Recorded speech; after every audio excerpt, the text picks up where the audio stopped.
and welcome to the Daily Space. My name is Annie Wilson, and most weekdays, the CosmoQuest team is here putting science into your brain. Today, however, is for Rocket Roundup. Let's get to it, shall we? So, first up, on June 17th at 1:22 UTC, a Chinese Long March to Foxtrot launched the Shenzhou 12 spacecraft from Pad 91 at the Qiuquan Satellite Launch Center. On board was the first crew for China's new space station, Nia Haisheng, Luo Buming, and Tan Honbo. Nia is making his third spaceflight and is to date the oldest Chinese person to go into space at age 56. Liu is making his second spaceflight and Tan only his first. After a brief, very brief, 7-hour trip to the space station, Shenzhou 12 docked with the Tianhe core module at 800 hours UTC. The 3 astronauts will spend 3 months in space performing experiments, spacewalks, and station maintenance. This is the first Chinese crewed launch in 5 years.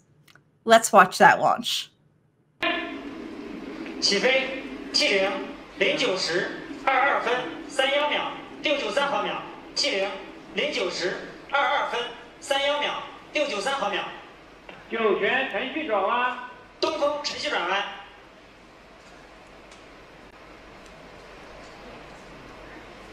酒泉光学跟踪正常。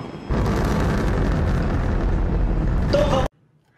The Long March to Foxtrot has an unusual staging sequence compared to the rockets we typically cover here on the show. The first stage burns for only 20 seconds longer than the boosters, meaning they separate at almost the same time. While on the second stage, the main engine cuts off prior to spacecraft separation. The 4 Vernier engines carry the rocket the rest of the way to orbit, allowing for fine control of the orbit the spacecraft is inserted to, which is particularly necessary for short rendezvous launches such as this one. The reason for this unusual staging sequence is that the first stage, boosters, and second stage all use the same high-thrust Yankee Foxtrot 20 Bravo engine. The main engine needs to be cut off early, or the crew would be subjected to unnecessarily high G-forces. If you think that the Shenzhou spacecraft looks like a near copy of the Russian Soyuz, you're right. The Shenzhou and the Soyuz share the same 3-module layout with orbital descent and service modules. The Chinese and Russians collaborated a lot in the early to mid-1990s, and this collaboration included the transfer of equipment, documentation, and training related to the Soyuz spacecraft, as well as other Soviet space systems. One major difference between the two spacecraft is the docking port. The Soyuz uses the same version it has used since the 1960s because that's how the Soviets roll. If it ain't broke, don't fix it. And a lot of their space tech is kind of old, and it's lasted, and it's worked. But the Shenzhou, on the other hand, uses a port derived from the Autonomous Peripheral Attachment System, also known as APAS 95. APAS 95 was itself slightly modified from the port developed for the Soviet Buran Space Shuttle Orbiter. The Shenzhou orbital module also had solar panels and was capable of functioning independently in orbit on Shenzhou 1 through 7, running experiments on the front of the module after the descent module returned to Earth. Starting with Shenzhou 8, this capability was removed to make room for the docking port. Another minor difference is that the Shenzhou has 4 orbital maneuvering engines instead of the single orbital maneuvering engine on the Soyuz. Shenzhou 12 is the third of 11 planned space missions that will take place over the next 2 years to complete the Chinese space station. 2 additional station modules based on the previous Chinese space station are planned to be added, and there will be further crew and cargo flights. After the break, we'll be back with more launches. Stay tuned.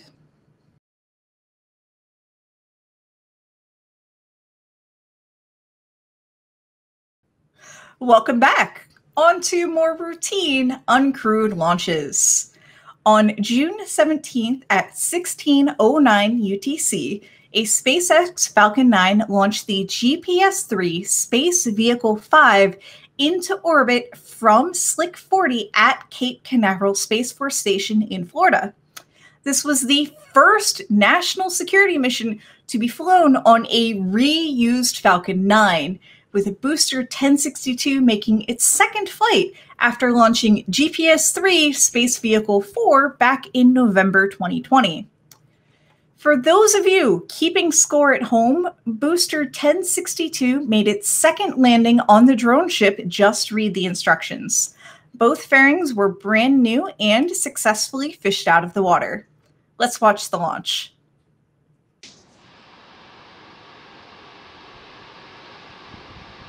T-minus 15 seconds. 10, 9, 8, 7, 6, 5, 4, 3, 2, 1, 0. Ignition. And liftoff. Go Falcon, go GPS.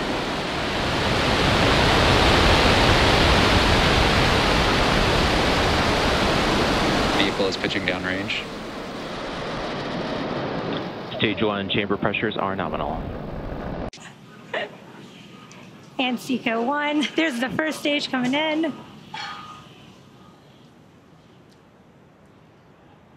Landing legs are deployed. Nominal parking orbit. Stage 1 landing confirmed.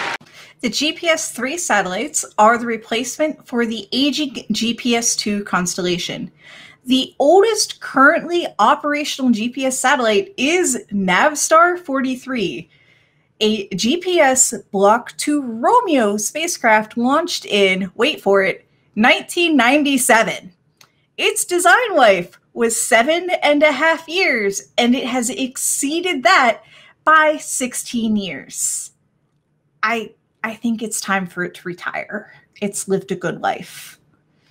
Anyways, improvements made over previous generations include having 3 times higher positional accuracy, being 8 times more difficult to jam, and have a new civilian signal called LC1, that's Lima 1 Charlie, which is compatible with other nations' global and regional satellite navigation systems like Europe's Galileo, China's Beidou, and Russia's GLONASS. The next generation of GPS-3, creatively named GPS-3 Follow-On, will incorporate a fully digital navigation payload, an accuracy-enhancing laser retroreflector array, a regional military protection capability, and a government-furnished search and rescue payload. Next up, on June 18th at 6:30 UTC, a Chinese Long March to Charlie launched the Yaogan 3009 mission from the Xichang Satellite Launch Center in southwestern China. Let's watch the launch.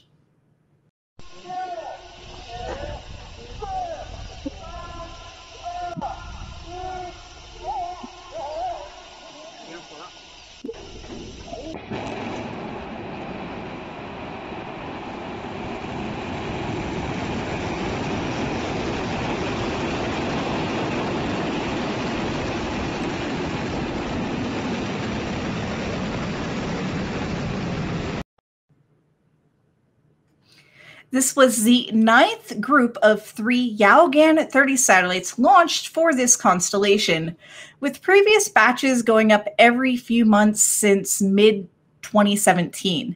Like many Chinese satellite launches, there wasn't a lot of detail about the payloads publicly shared by Chinese media. What we do know is that these satellites are launched in groups of 3 and that their name, Yaogan, translates to remote observing. The China Academy of Space Technology stated that they will be mainly used to carry out electromagnetic environment detection and related technical tests. Also on board was the Tianqi-14, a satellite that will provide Internet of Things connectivity. Tianqi-14 weighs about 50 kilograms, that's about 25 2-liter soda bottles, and also contains a small camera for education. This next story isn't a launch, but we wanted to tell you about it. On June 22nd, 2021, at 10:55 UTC, MEARSAT-1, the Mauritius Imaging and Radio Telecommunications Satellite, was deployed from the airlock in the Japanese experiment module Kibo on the International Space Station. It is Mauritius' first ever smallsat and the first solo satellite launch for the country. The CubeSat was brought up inside Commercial Resupply Mission 22 Cargo Dragon that was launched earlier this month. Kibo's airlock can accommodate payloads up to about the size of a large storage bin that you might have on your deck or patio. The satellite or science experiment to be put on the exposed facility, which is a platform on Kibo with attachment fixtures for external payloads, is attached to a sliding arm inside Kibo, pushed through the airlock, and then into space once the inner hatch is closed. After the object is on the space side, it is removed with the remote manipulator arm. From there, if it's a science experiment, it will be placed on the exposed facility, or if it's a satellite, it will be yeeted into free space. In this case, the satellite was launched into space. Let's see that yeet in real time.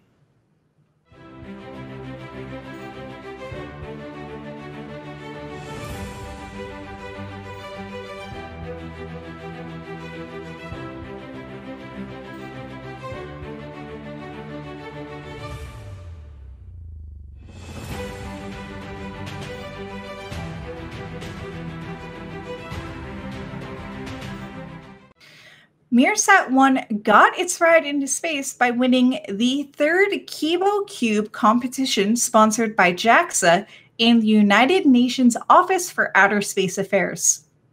MEARSAT-1's primary mission is to demonstrate that Mauritius can build a satellite, including the design, assembly, and testing. It has an RGB camera as well as a Victor Uniform 9600 BPS Golf GMSK digipeater, which that's a lot to say to describe a device that's used for amateur radio communications. The camera will be used to image Mauritius and its exclusive economic zone to determine the best way to manage its ocean resources, mitigate natural disasters, and manage traffic. After this break, we'll tell you about a Russian space station during the Cold War in the 1970s.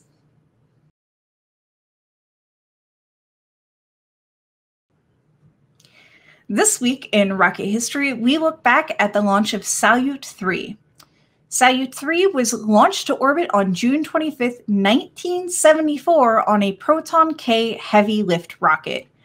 Salyut 3 was actually a cover name for what was really the second Almaz crewed military reconnaissance station. Almaz contained a lot of telescopes and cameras, all pointed at the ground in determining the US's secrets. One of the major features of Almaz was a huge film capsule, which was returned at the end of the mission for analysis.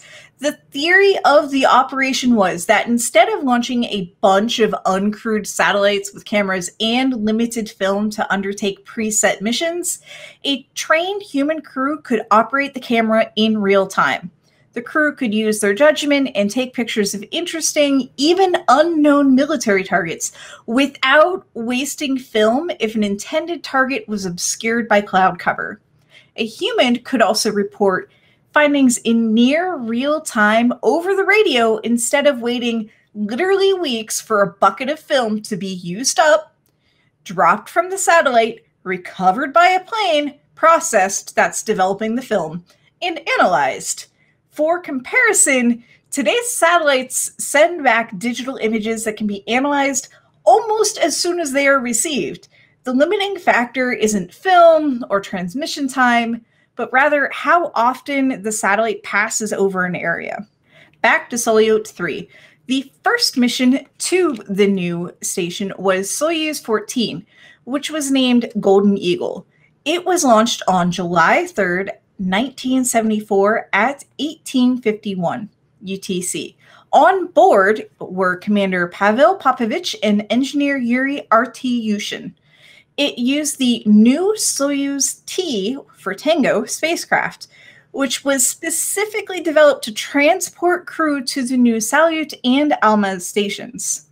One of the major differences between the contemporary Soyuz and the new Soyuz T was the removal of the pair of solar panels, as the spacecraft could receive power from the station itself. This weight reduction allowed the addition of equipment needed to control the station remotely from the Soyuz, as well as some new parachutes. Soyuz 14 successfully docked with Salyut 3 on its 15th orbit, or just less than a day after launch. Once on board, they began their super secret mission, which mainly consisted of determining if crewed orbital reconnaissance was worthwhile through operating the numerous cameras on the station. The two crew also did medical tests to further the knowledge of effects of prolonged spaceflight on the human body. In total, the crew spent 15 days, 17 hours, and 30 minutes in space. Soyuz 14 was Yuri's only flight and Pavel's last flight. Soyuz 15 was the second mission sent to Salyut 3. It carried Lev Diomin and Gennady Serafinov. It failed to dock to Salyut 3 after its rendezvous radar failed, and it didn't have enough fuel for multiple manual docking attempts. To ensure that there was enough propellant for the cosmonauts to safely come back to Earth, the capsule was brought down after just 2 days in space. Unfortunately, there wasn't enough time to fix the radar in the next capsule before the station also ran out of maneuvering propellant. So the station was intentionally deorbited over the Pacific Ocean. The radar in that next capsule was eventually repaired, and the craft flew to a later Salyut station. Prior to Salyut 3 deorbit, ground controllers commanded a 23mm new Delman aircraft cannon mounted on the aft of Salyut 3 to fire on January 24th, 1975. Yes, they fired a gun in space. Why did they fire a gun in space? To make sure it worked, in case there was a need to defend Soviet space stations from American spacecraft interfering with their intelligence missions. As far as we know, this was the only time something like this has been mounted on a space station and actually fired. I'll be back after this quick break to give you an update on launches so far this year and give you your random space fact of the week. Stay tuned.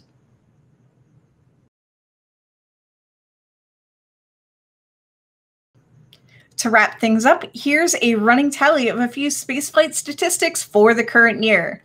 There are currently 7 toilets in space.